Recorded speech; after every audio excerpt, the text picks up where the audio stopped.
My good people, and welcome back again to Anointed Lady TV. Like usual, me don't come your screen with breaking news. We don't come back again with another legit intel on the things and things where they go on for inside this our green, white, green country, maybe Nigeria. The cocoa I bring come for you now, we say. The leader of RI0USLY Evangelical Spiritual Church will be Primate Elijah Ayodele. He don't come aside the yarn. He don't come aside the talk on the leadership of the People's Democratic Party and their 2023 presidential candidates will be Atiku Abubakar. He say if they know wetin good for them, make them try go persuade the former president of this our nation Nigeria will be Goodluck Ebele Jonathan, make him come contest for presidency. Make him come contest to be president of our nation Nigeria again for inside the year 2027. Don't be small matter like this, my good people.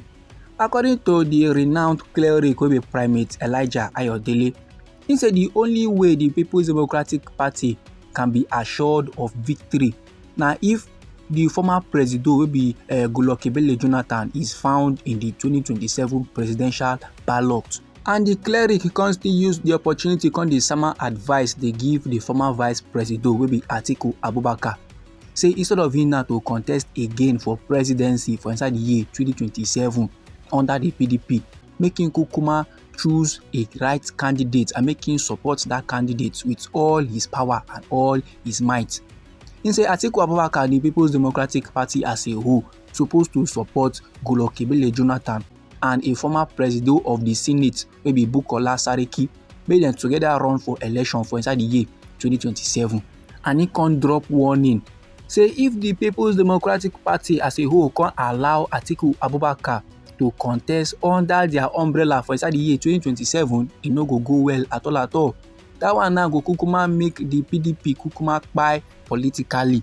They go just kuku kpai complete because like this now they stand with one leg already.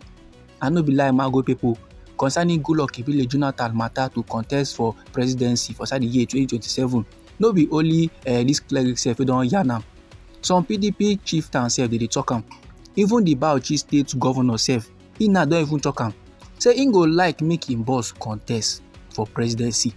And if him boss can last agree say he want contest, he go drop everything wey he go do and he go make sure say he go support the man 100%. But the Goodluck Ebele Jonathan wey be former president in question, he now don yarn am say he no even get interest at all. And in the show say he no get interest. Even in wife wey be Patience Jonathan, she said don't come outside come talk am. Say he no get anything wey wan make him husband go back to Aso Rock because they no forget anything for there. All their property they complete with them, so they no get any reason for going back. But even as that, me know very well say many country people they will go like see Goodluck Ebele Jonathan return to presidency, and I know say many no go like see and return to presidency. But I know very well say majority of country people now those ones who want see him come back to presidency because you come back see that they miss the man lifestyle, come back see that they miss how into they govern the nation because compared to how things be now. That time when he be the govern the country, na enjoyment period. But no matter the matter, Goodluck Ebele Jonathan no even dey show interest at all, say he want contest for the election. But on behalf of the People's Democratic Party and on behalf of this our green, white, green country, Primate Elijah Ayodele don't come outside the yarn. Say the only advice we go fit give the People's Democratic Party now for them to make sure say dem persuade Goodluck Ebele Jonathan to contest because that's not the only life ticket wey dem get. He say if the PDP knows say they want victory for inside the year 2027, make dem go persuade Goodluck Ebele Jonathan to contest because now only Goodluck Ebele Jonathan go fit wake the party up from their slumber. Because right now, the former president Atiku Abubakar is not an answer to the PDP, and if last now Atiku Abubakar now come contest again for inside the 2027, that one will be the final burial of the People's Democratic Party because like this now Atiku Abubakar no even get what it take to remove our current president Bola Ahmed Tinubu. So the advice we get for Atiku Abubakar be say make him go support a good candidate. And right now the best option for the PDP now Goodluck Ebele Jonathan. Him be don yarn give Goodluck Ebele Jonathan say make him no contest before. But as things stands now Goodluck Ebele Jonathan now be the only lifeline. Now be the only person who go fit assist the PDP from their final burial. So dis my good pipu na the statement wey Primate Elijah Ayodele talk concerning the PDP their matter and the matter of Goodluck Ebele Jonathan running for presidency for inside the year 2027. And we all know say the general election wey go sup for inside that year e no go be easy one at all. Countrymen no dey prepare, opposition party don dey prepare, even the ruling All Progressive Congress sef don dey prepare.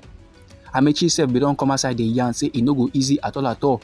If countrymen know say they want power, they better tie their shokoto, buckle their sandals, because na to gree die last. The statement wey he make now wey be say many dey reason am as legit talk, many still dey reason am like something wey be say e no make sense, and e dey yarn make him take back wetin him talk. But like this now, my good people, Primate Elijah sef don even talk some kind things wey relate to wetin Amaechi dey yarn. He sef don even throw advice concerning the things and things wey go down for inside the year 2027.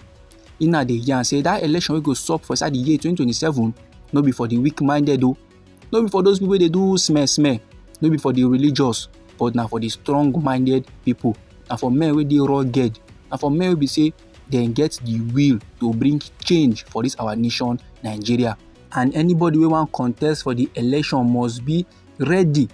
He must prepare himself to accept lies. He must ready to accept the truth also, because our President Bola Ahmed Tinubu is too strong to be pushed aside.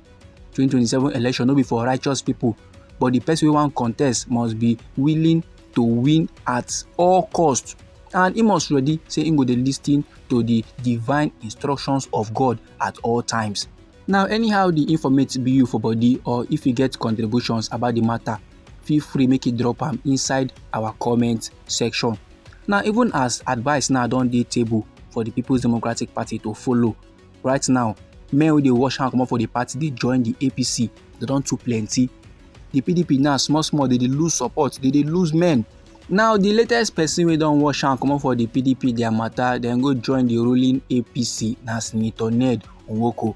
But however, this man Defection don make the aide to the Delta State governor react onto the matter, and he now don come outside dey yarn say no be say na anything o. The reason wetin make Senator Ned Nwoko comot for the People's Democratic Party na because say him dey fear make him no lose the party ticket for inside the year 2027 elections. Him dey reason say men no go vote for am again, and they no go even give am ticket at all to even contest for inside the year 2027. But the truth of the matter be say, with the way men take dey wash their hand dey come outside from the People's Democratic Party, they go join the ruling All Progressive Congress, is very much alarming. Get as e be.